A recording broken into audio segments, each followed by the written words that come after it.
Welcome back to the Bedouin Banter podcast here on episode number 34. We're back in studio and this is going to be a special one. It's going to be the interview version, the one-on-one, just me here on the podcast with a special guest we have today in studio, the man, the myth, the legend, the man who started a lot of the things that we today at the geek community in Bahrain, the local scene, enjoy. He is a co-founder of the Raven's Nest Board Game Cafe. He is a man of myth when it comes to also the design community. He's a creative mind, a geek, an entrepreneur, and now a podcaster. Please welcome Sergio Halabi, man in studio right now. Wow. How you doing, Sergio? Good. After that introduction, now you've put so much pressure on me now.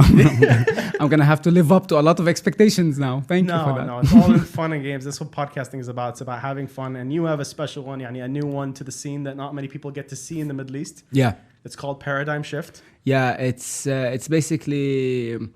It's a podcast that kind of like fills a hole in, like in the market, especially in the Arab world, because the purpose of it is to challenge a lot of ideas that we are already established on and everybody kind of agrees on, like implied and stuff like that. So I wanted to start something to provoke people. This is just like the plain truth. In a good way and sometimes in a bad way, I'm assuming. Hopefully. In a bad way, yeah, to have fun, no.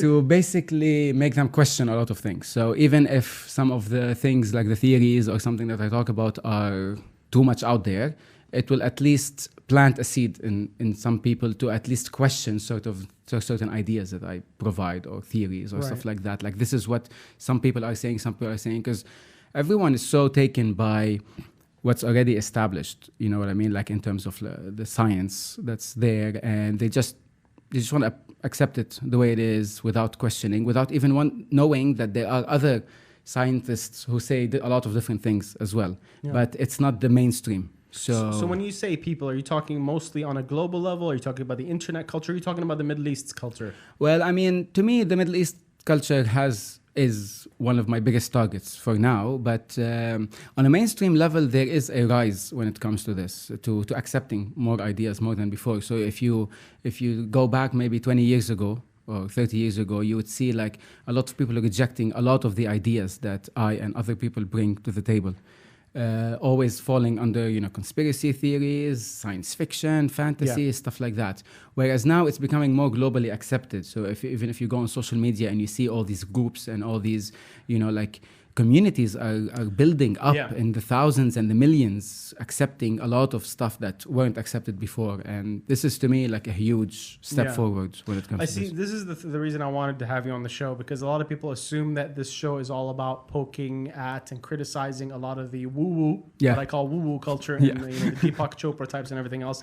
But really, I enjoy every kind of exploration, every kind of avenue of discovery. But I always tell people that whenever you go down that route, when it's an uncharted territory, you should investigate, you should go into the mysterious, the unknown, but be wary that there's a lot of bullshit down there that you need to be careful about when you're, like, I don't want people to say, stay at home, be safe, only believe in science, because science is not science until you explore the unknown. True. That's the way I look at it. But it also, like, the idea becomes that...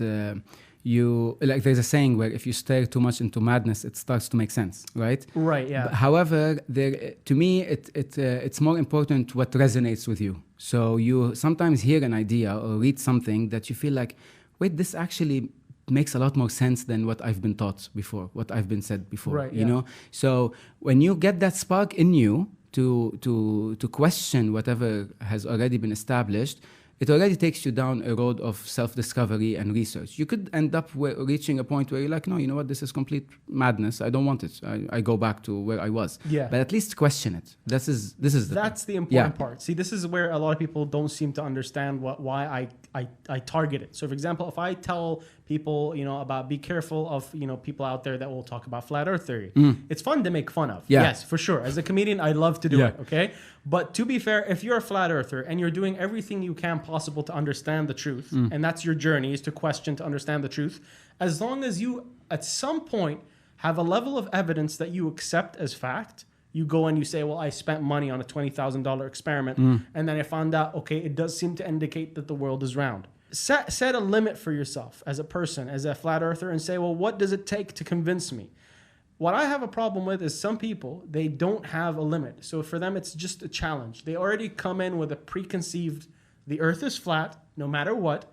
And there is no experiment on earth that I do, even if it shows me the results I don't like. I don't accept it. I will not accept it until something does prove me right. Exactly. That's what I have an issue with. This is where you have to question the motivation behind starting the search. So are you starting the search because you are actually seeking knowledge, or because you just want to reject what's established? Right, so this is a huge difference. For example, to me, when I read about flat Earth, okay, like I believe in a lot of conspiracy theories as myself. I read a lot, and there's things that make sense to me. But when it comes to flat Earth, I personally don't believe in it, right?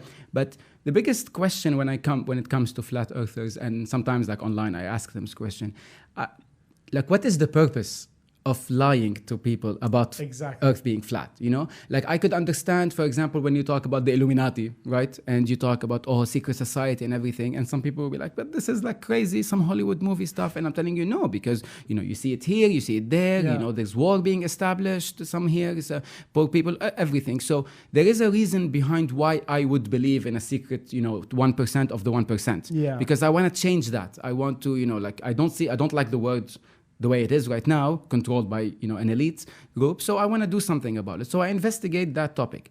But when it comes to flat Earth, so what is the purpose of lying to the people and telling them the Earth is round? There's literally no purpose. Where is the strategic? What is the end game? Exactly. Yeah. So I would understand, for example, like, I guess that the motivation for most flat earthers is to reject the status quo, is to start questioning the entire, you know, like, truth that we've been told and everything. And it starts with that because maybe it's the most physical thing that, like, you're literally looking at it and you see like, the horizon is there and it just doesn't curve and all that stuff. You know what I mean? But to me, it doesn't make sense. Why are you believing in that? Well, there's a bunch of people from that, you know, side of things that believe, for example, that it's part of a grander conspiracy theory to basically spread misinformation, to confuse people, to control your sources of information, to breed your mind, harness what you think, what you explore, what you get to experience.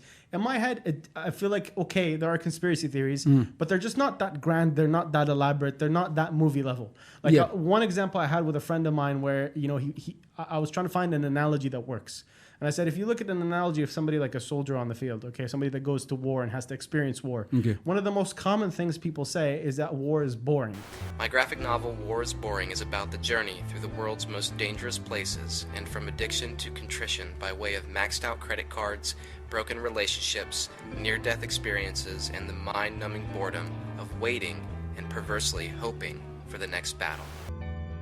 I think one word that would surprise people about life in a trench: boredom.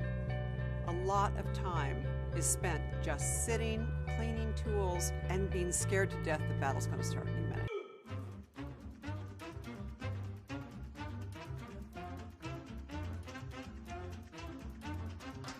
So a majority of the time, it's really boring. You're just sitting there for hours, fucking nothing happening. And then small moments of absolute terror. Right? Sheer terror that just will change you forever as a human being, breed anxiety, do all this other stuff. Well, I think that movie was the Jughead. I don't know if you watched it, but they kept saying like at the end there's a scene where like, can we just kill someone? You know, like I think they were gonna bomb an entire, you know, like barricade, everything. Like they're gonna kill the enemy, and they were just standing there with sniper rifles, and they're gonna die. Just let us shoot someone. Let us do something. Exactly. Yeah, that same thing was in Generation Kill. I remember that was another one. Was it a miniseries or something? But the point I'm making is that if you took somebody and you said, and the good analogy here to why conspiracy theories are not what people think they are, is the analogy of war compared to video game war. In video game war, like Call of Duty or something else, everything is perfected and polished and edited, and your experience is taken to this polished extreme where every moment... Glamorized. Exactly. It's glamorized. So it's a distorted image of something that's real, but that representation is not what you think it is. So the same thing I apply to conspiracy theories. They're real. They're just not exciting. As cool as a movie or something. Like CIA offices look fucking boring. Okay? There's linoleum floors. You know, whenever like, you know who does it well? The guy that made Mr. Robot. Oh my God, Mr. Robot, my favorite TV show. Sam Esmail, right? Sam Esmail. Sam Esmail, I love even his latest show, Homecoming. That is a conspiracy theory. Yeah. That's how it would look like. Yeah. Old fucking computers, bad conspiracies, some loopholes, some leaks, some people trying to patch things, and it's messy and it's not accurate, but they do it, you know, and it takes a limited amount of people to be able to keep the secret. That I like. That I can comprehend. Yeah. But this idea of like a grand, you know, overarching, everybody's a part of it. Yeah. Even the fucking private like guy that has to park in front of the UFOs, man. He's not involved, bro. He's not involved. Okay, don't tell it, because it just takes one guy to be like, I can make more money. I mean, look, that would apply, for example, for the flat Earth theory, right? Because like, let's talk about pilots. You know, airline pilots. Yeah. Is everyone lying about how they travel from one place to another? Yeah. You know, how many Every airline? Single one of them. Exactly. They're not in, Sergio. They don't know. That is why I don't believe some stuff and I believe in other stuff. Because when it comes to the way, for example, like you said, Mr. Robert Sam Ismail handled the 1% of the 1%. It was done in a very elegant way and in a very like realistic way as well, you know, like it does fit with a lot of things that you live, especially us, for example, in the Middle East. Like there's this book I read, it's called Confessions of an Economic Hitman. Yeah. Have you read it? Yes, I haven't read the book. I know the guy that writes it. Yeah, John Perkins. Yeah. And that book like is, you know, life-changing. Yeah, one of those books that, you know, they really tell you exactly how they did everything that crashed the economy and Exactly. And in the book he talks about Bahrain and talks about Saudi Arabia and the Middle East in general. And he goes into details that you couldn't have known unless you've done this. You know what I mean? Because he talks about the culture that is here, not just about in general. Like he says how they were able to convince, for example, the Middle East, especially the Gulf, to have this entire, you know, the Indian and the South Asian labor come to here and open up the visas and stuff like that. So and because he says like he was walking one time I think in the 60s or something like that, and I don't know who he was talking to, someone important, and he saw some like garbage on the streets. It was in Saudi. And he said that he asked the guy, why isn't, you know, the garbage being taken out? He said, the guy replied to him that no self-respecting Saudi would pick up the trash from the floor. That's the truth. Yeah? So he said that this is when I kind of like thought about how about if we bring labor from outside and look where we are now, you know? So this is not something that is, you know, written in some Hollywood office about some theory or something like that. This actually fits with the culture that you're in. So that's the truth. That's how these things work. Yeah, exactly. So this is where you start questioning whether there is a bigger conspiracy, if you want to call it, or there is a sort of like, you know, manipulating elite group that do start these kind of, because everything is so obvious to us anyway. I mean, look at the Iraq war, for example. I mean, we all know there were never weapons of mass destruction there. We all know it was all about the big oil and the big bank and all of that stuff. So it fits, you know what I mean? So to me, this is where going down the rabbit hole of any conspiracy theory is. Like, I would stop once it becomes too Hollywood. It becomes too much of a glamour, of epic story happening, as opposed to, no, this is a realistically, even if it's somewhat boring, but this is how it is. It's kind of sad. You know, there's a lot of people, I remember, talked to me about this topic, and many of them tend to agree on that side of things. And then there are a few people that will eventually go to saying, you know, well, there's this miraculous incident here, you know, where you have a program. I can't remember the name of the program, but you know the other book, The Men Who Stare at Goats? I've heard of it, yes. And that's another, like, you know, back when the 1970s and 60s, the U.S. military was very interested in everything to do with paranormal activity, anything that could possibly be weaponized. So this is why you can tell they're very pragmatic. They don't give a shit if it's real or not.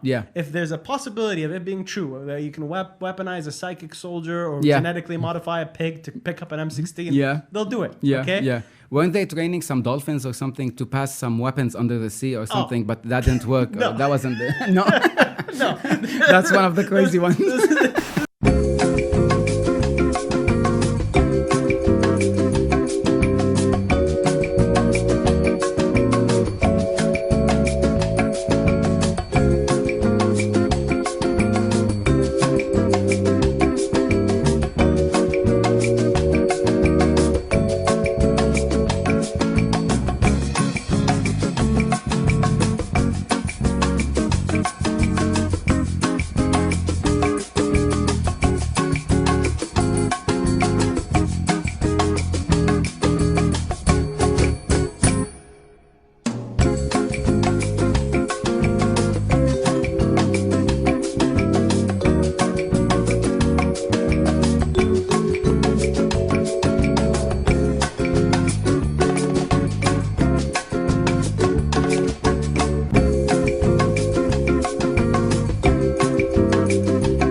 they will attempt things, and then that gets like misrepresented or miscommunicated by the media and other people after the fact. And people think it's a much more elaborate thing. But there are programs where they attempt this stuff. And when those moments happen, some people point to those moments and they're like, see, this is a moment of something miraculous, unbelievable, unexpected. That's like, yeah, these freak occurrences, these freak stories where you don't believe that this could have happened. Could this many people have done this? And I go, yes, of course it can happen. Because it was never planned. That's usually how these crazy, you know, like coronavirus. Everything that's going around us right now, that's insane, right? A part of it could have been, you know, some factional manipulation here or there, some people being opportunistic, taking advantage of something. But the freak circumstance that creates this moment that we're in, this is random. This is like the shift of the playing field. And I believe personally, and I could be wrong about this, but I believe personally that even in history, there are things that keep us stagnant and keep all these alliances and deals running perfectly and smoothly. And we have order, and this is the system as it is. And then there's the paradigm shift. And something changes. Nice plug. That's the thing that manages to create the chaos all over again. And people scramble to get control of things and scramble to kind of be the new power figures, if that makes sense. Well, I mean, that would make sense. But surprisingly, today I was just browsing online and I saw this article about the things that happen every time there's an epidemic. Right. And everything that is happening in the world today has happened before over and over, including the racial problems that are happening in the States and the riots, including how businesses are losing money, including how people are reacting. Some are against it, some are with it, including how a group of people are being blamed for the situation. Like, for example, the bubonic plague during, you know, the European Black Days, people blamed the Jews. And there were a lot of Jews who were crucified and burnt and everything because, oh my God, you brought us. Just like, for example, when it happened with the Chinese now and, like that. So, yes, it is random, but you do see a pattern. And I think that the pattern comes from the human nature that we have and how we react to certain things. So when it comes to, for example, let's say Corona, and I honestly don't believe that, you know, a bat caused this. Okay, let's just, you know. People forget that they also said pangolin. I personally, I'm more into the line of it wasn't released on purpose, but it was researched on purpose and somebody fucked up. Definitely. Someone messed up. Somebody fucked up. Exactly. In that lab that is in the virology lab that's in Wuhan, the only virology lab that's in China level 4, which deals with the corona and the SARS and the Ebola. Like, really, like... Joint military, joint civilian. Come on. Yeah, exactly. So, and did you read the story about the one theory? Because they were dismissing it at first, at the start of the whole pandemic. They dismissed it because obviously China doesn't want people focusing on the story. Yeah. But there was now they're very happy with the riots that are happening in the States. Like, hey, no one's looking at us anymore. What's happening? Look at George Floyd. Exactly. Look over there. Like how difficult would it be, by the way, if you're in China, to just order a package of bricks? I'm just saying. Okay, I can do it right now. I can just order a bunch of bricks on a pallet and send it to the States somewhere. Now, that's besides the point. What I'm saying is, at the start of this whole thing, there was a few people that were talking about even that there might have been security officials, people that were working near the lab, that might have actually been, you know, on the side trying to make some income. And they were selling a bunch of the animals that were used for testing. Oh, I got what you mean. In the lab. To these markets. Yeah. So what you're saying that it's not what we were told, but it's also not an evil conspiracy as to plague the world, for example, something like that. Close enough to be blamed. So you can blame them for the incompetence. That's close enough. But not close enough where you can tell me they did it on purpose because they got fucked over too. Do you see what I'm saying? Like if yeah, but do they really care how much they got fucked up as opposed to how much they're gonna gain? See, that's the thing. Look, when you see things while they're happening, you feel everyone is going downhill, the businesses are losing money, all of that, right? But you also have to always look at who's benefiting from this. Who's going to come out on top, even if it's 10 years from now. When these things are planned, like again for that book, Economic Hitman, he talks that they plan things for 25, 30 years. They don't plan immediate money. They're not looking for that. Like they tell you, for example, he goes and builds a highway in some third world country. So they come from the States. Yeah, this is China, you mean, or no, other countries? This is now USA, for example. Oh, okay. But China uses the same economic hitman. Yeah. And he also mentioned it, by the way. Like John Perkins on his Facebook page, he did mention that China is using the same tactics in Africa. In Africa, yeah. Exactly. The States use that in the Middle East and in Latin America, in Panama, and to regain the Panama Canal and stuff like that. So they tell you like, okay, so they come and they, as a consultant company, they will approach a third world country and tell you, we'll build this bridge for you. You need infrastructure, build the bridge, electricity, power lines, everything. Yeah. No interest as well. No interest. Yeah.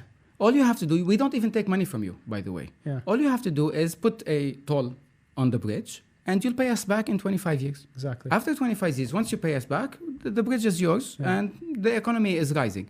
He said his job as an economic hitman is to come and fake the numbers so that when he approaches a government, they think that, yes, I'm going to make my money back in 25 years and I'll be independent. His job is to literally cripple the economy of that country so that they'll always be in debt. They will never be able to pay back in 25 years. Exactly. And that's how they gain power over votes in the UN, military bases, other support and stuff like that, which we do see everywhere, right? So your theory here is that this was an economic crippling event to be able to take over and... Of course, because they're not thinking about the year 2020 or what's going to happen. Yeah. They're thinking 2035. That's how they see it. They don't plan when it comes to 1 year or 2 years. They're going to cripple and introduce an entire new economic system, for example. Like if you see now, everything's going to cashless, right? Don't touch the money, don't touch. Eventually, no more cash is going to be there. It's going to be all cashless. And that's why it's going to be more regulated because...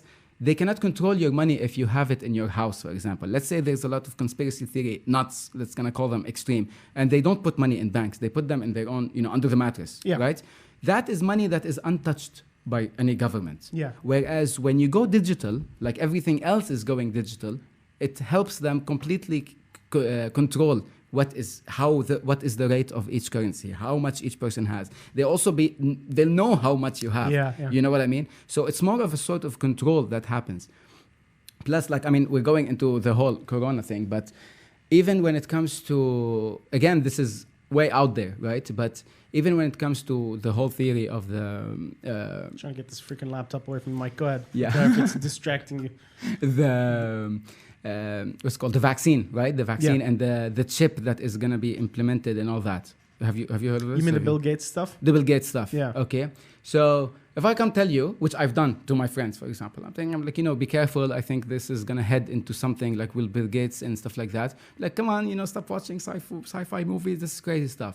But if you just listen to what Bill Gates has been saying for the past couple of years, he's been introducing slowly, indoctrinating this idea that chip is going to be used. A microchip is going to be used. Yeah, but why would they telegraph it? I'll tell you. Wait. I'm not done. I'm not done. God, In February or March of this year, if you look at the website of the US patent website, you will find a new patent has been approved. It was applied in September of 2019, and it has been approved this year.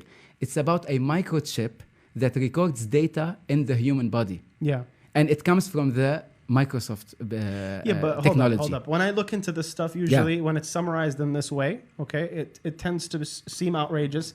Then you look into it and you find out it's a re-patented, re-uploaded patent that's been around since the 1980s, that it's not just Microsoft, it's a bunch of other companies. And they singled out Microsoft specifically and they forgot that there was 3 other companies involved. So my point is in that these specific incidents, usually when you look deeper into them, there tends to be a lot more fleshed out information that...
now return you to regular programming. There tends to be a lot more fleshed out information that leads to it. So they did the exact same thing when Corona came out. Remember that? There were people that were sending all these pictures and images. They're like, how did they know about the coronavirus? There was this Dettol spray can that said Corona and COVID-19. That was patented. No, and that's for like, you know, when you want to... If you are looking for something, you'll find it, right? Like if you're searching for something, you'll find it. But it does beg a question as to why this is happening in the way it is being done. Why is Bill Gates suddenly on the front line of everything? Right. So let's parse this out first, because I don't want to lose these first 2 points that you made, okay? Yeah. You have the whole idea of somebody like China or any other faction that might destabilize the economy for the sake of being able to, let's say, leverage control over some other people that they have debts that they're collecting from, okay? I feel like it's a solid plan if you didn't already have full control. I'm trying to get rid of this laptop sound. The vibration. Yeah, it's a broken laptop. So you want to do this? Yeah, it just decides to shut the fuck I was wondering. Because you know what? Apple doesn't want to sell me an iPad, and guess where they're made in? China. Oh my God. So I don't know if they're making any money off of this. Because I've ordered a laptop 3 months ago. I mean, really? An iPad 3 months ago. It's a very simple device. You should be getting it by now. Well, apparently nothing can get shipped through. And the issues with the disruption, everything else. And I'm sure Batoko just didn't give a fuck. So the point I'm making is this. With factions, right? A lot of people seem to look at conspiracy theories, especially when it comes to board game control. It's very rare in military history and everywhere else that you see in the world. It's very rare that you find one sweeping plan that works. Okay? Yeah, because it's human. I mean, of course, these people are not like made of, you know, perfect plans, or they would always, without, I mean, a human factor is into this. So they will make mistakes, they will slip up, but when does it show? Later on, like once everything is revealed, like maybe 20 years later, 30, okay, look at Chernobyl, for example. Can I just make my point first? Because I let you talk for a while, so I'm going to just respond in my way. You have these plans. Like in military history, you have in World War I, there was the Schlieffen Plan that was for years meticulously detailed by Germany. So there's historical records about them planning an attack on both fronts. Okay. All these military generals that, you know, under this specific doctrine were trying to figure out how do you fight a war with Russia on one front and France on another front, both military powers. Yeah. This is way before World War II. Yeah. And the Schlieffen Plan was all about you target Russia first, you have the railway system that is able to get you there, you hit them fast, or you hit France first, then you turn to Russia. Yeah. Which is basically the exact same plan Hitler uses later on. Okay? Exactly, yeah. So these things were meticulously planned out, like literally to logistical levels where they knew exactly where every screw was on every train and how much men would be moved from this front to that front to this to this. And even with all that scientific control, they couldn't predict things in, let's say, France, with the war in France, like trench warfare. Yeah. They couldn't predict that. And instead, what they ended up failing because they were like, we couldn't take down France fast enough. It wasn't until Germany later on had mechanized warfare that you could see the Germans in World War II take out France quickly and then turn to Russia. But then they couldn't predict American interference because of Japanese interests. And this is what I'm saying. Even in the state of a world war, even if you have everything under control, sometimes your own allies might do something that's unpredictable. Yeah. And that level of unpredictability is what I consider factional people at play. Mm-hmm. So, okay, maybe I have a plan where, you know, I'm going to cripple the economy to just the extent where I want the coronavirus to go out there. Yep. Well, what are you going to do if the coronavirus mutates and you no longer have a control? What if you cripple the economy too much to the point that everybody defaults on their credit and then nobody can pay you back and you have full control, but you also have a crippled economy where nobody can even buy your Chinese-made products? There are too many factors at play that make it seem like they would go for grand strokes. If they would do smaller strategies where they're like, well, all we want is for people to focus on this so we can take over Hong Kong without anybody noticing, which is exactly what they're doing right now. I'm sorry, I spit all over it, but that's exactly what they're doing right now. Yeah. Everybody was focusing on COVID and social distancing and everything else, and they were like, you know what, we're going to instill our own government in Hong Kong, do this, do that, and nobody's going to pay attention. Something like that, sizable, achievable, and believable for me. But you're still approaching it from an aspect of there are different sides to the world, and they're actually fighting each other. And I'll tell you how it doesn't work and why this concept doesn't work anymore. If you look at the way world wars used to be conducted before, it doesn't happen anymore. So you had World War I, you had before it a lot of separate wars, and World War II was the big one that kind of ended all world wars, right? This is mentioned in the book 1984. Yeah. And George Orwell. And in 1984, he talks very specifically about the concept of war, as opposed to, and he says that big governments, or Big Brother in the book, have understood that if you start a war, an actual war, people expect it to end at some point. And when the war ends, they expect a change in the government, a change in the spendings of the government. The military should not be doing this anymore. Our boys will return back home. Yeah. Notice the wars that have happened ever since World War II till now, even in the Middle East. There's no actually definitive start and end to any war. Yeah. Why? Because they know that a continuous war is much more profitable than an actual one that has a start and an end. If, let's say, the US entered into a big fat war, World War III, you'd have to start it. You'd have to spend all your money on military and everything, and then it has to end at some point. There has to be a winner. Yeah. When that winner is shown, khalas, when you have a winner, people will be like, okay, thank you for winning the war. Now, give us money. Yeah. Now, take care of your people. Now, it doesn't happen anymore. Why I'm saying this is because the way I see the world happening right now is that it's just a rotating business all over the world. Everyone benefits from this type of idea or of movement in the war world. Even in the Middle East, for example, when you see, like, since the 80s, you've had the US fighting Taliban, and then Al-Qaeda, and then ISIS, and then I don't know who's... There's always a new face of terror that's rising, but it never finishes.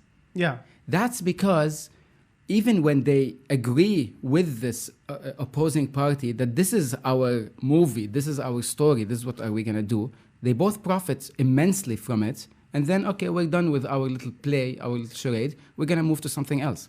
I don't see as the world divided in terms of, like, you have one side China, you have one side Russia, you have one side the US, you have one... It doesn't work like this anymore. It's not profitable for anyone.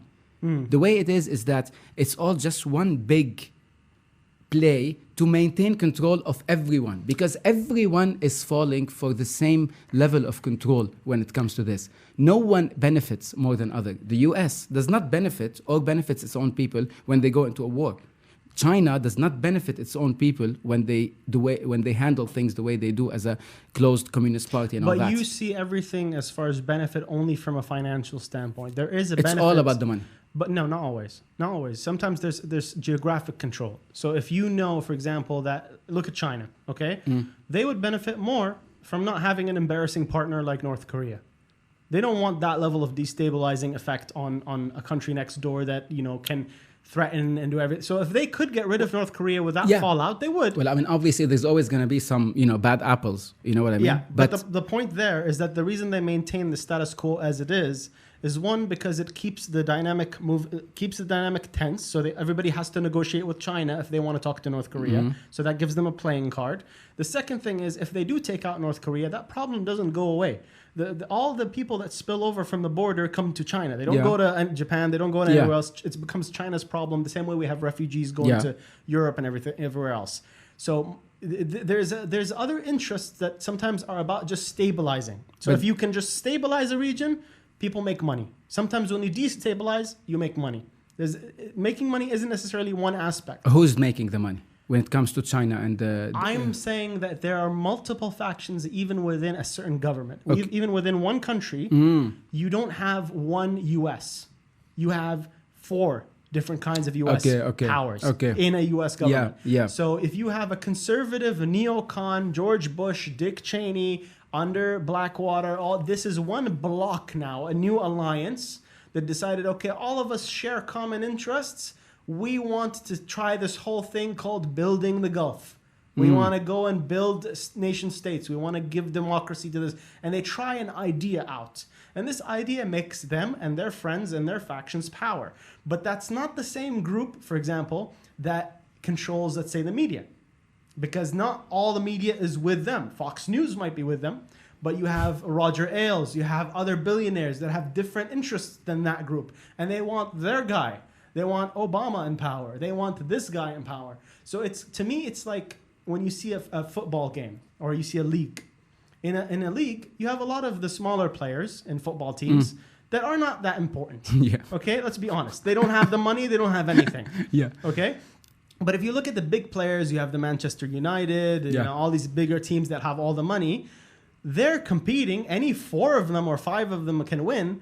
But all the factions are different guys with the same amount of power, the same amount of control. And maybe at one point or another, they'll make an alliance and they'll say, yeah, we're together. Let's beat that team. About that team. Yeah. You know? Yeah. But then 5 years down the line, they decide, you know what? Oh, there's these new players, these Tech Valley guys. They make billions off of Facebook and Google and everywhere else. Let's bring them to our side. Oh. Let's do whatever, you know, pleases them, for example. I think China is the exact same way. There's a China that's the new China, the billionaires China. There's the old China, the military guard China. There are different factions in play in every country. And what happens is when you have certain powers align on a certain interest, they can make something happen. Yeah. But the board game that we're playing has multiple people. And sometimes what happens is the other team will try to screw your plans because they know what your plan is. Yeah. That's why I don't think conspiracy theories can work. But it works on both ways. Like, for example, sometimes they screw each other, but sometimes they like, you know, I know what you're doing, so I'll just let it happen for now so that you let me do this thing later on. You know what I mean? When we watch Game of Thrones, we understand it, right? The alliances, the temporary alliances, exactly. for example. You look at, for example, the banks in Game of Thrones, right? The guys that own the Golden Bank or the Iron Bank, right? They'll be like, okay, we don't care about this, but we care about this. We want this interest. We want this person in the crown. And for a moment in time, they'll ally themselves with this person as long as it suits their interests. And later on, it won't be the case. So usually what stops me from believing in elaborate plans, what's missing from an elaborate conspiracy theory is somebody else poking at your plan. If I'm a superpower, or I'm a faction that has an insane amount of power, but I don't believe that interest rates should drop. I don't want you to destabilize the Gulf because of my business. Yeah, but just because the plan didn't work doesn't mean that there wasn't a plan. Oh, yeah, of course. You know what I mean? But it can't be perfect. The plan can't, because you're going to have people trying to screw you over. Exactly. I think the reason why it not being perfect is the reason why we still have some sort of liberty. You know what I mean? Because you are dealing with humans and you are dealing with a large amount of people. So it's not like everyone's in on it. You know, if everyone's in on it, then no one's in on it. You got it? Like exactly. If everyone's the same. I just think that when we need to talk about this, we have to establish that there are a few people out there that could be listening to this or other conspiracy theories that do believe that control from some kind of Illuminati or some kind of global power is one team.